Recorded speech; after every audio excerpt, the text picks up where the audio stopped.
Hey, future medics, let's dive back into competency versus capacity when we're talking about EMS refusals. I told you that I would make a separate video and that we would come back and talk about it. These two get confusing, but they are different.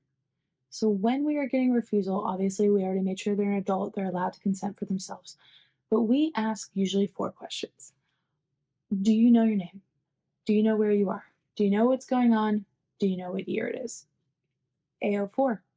They are alert and oriented times 4. Thus, they are deemed competent.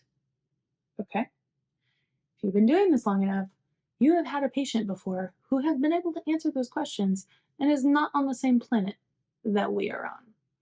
They're just not. And that happens sometimes. And part of our job is to take care of people.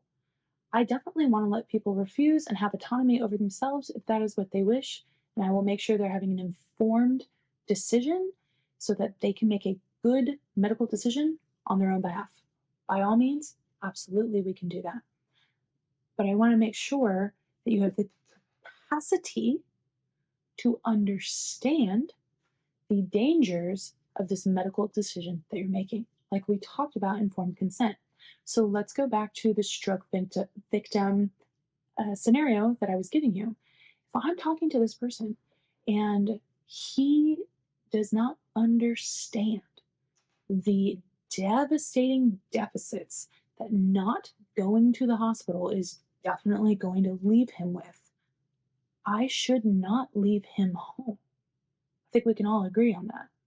If he doesn't understand what's going to happen and he can't repeat back to me, like, I understand this is going to happen, I don't care, I'm ready to go, or whatever it is he says, if he does not get it and we're not speaking the same language for whatever reason, maybe because of the stroke, right? Maybe because of some hypoxia, we should take that man to the hospital because he doesn't have capacity.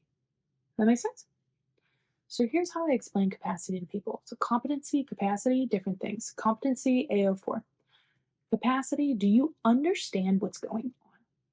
Do you actually understand what's going on so that you can make an informed decision for yourself? I explain to people this way.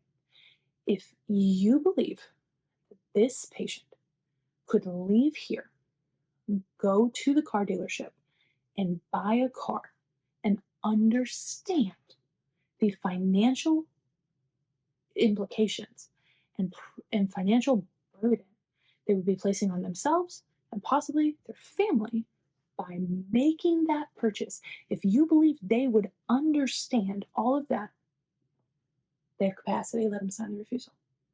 If you do not believe that they would understand the financial burden and stress they would be putting upon themselves by making that financial decision, you should not be letting them sign a refusal because they don't understand the medical decisions that they're making either. So hopefully that makes it easier for you. That's how I describe capacity to people. That's worked very, very well in my career. I hope it works well for you. You're doing a really great job. I believe in you, even if you don't believe in yourself right now.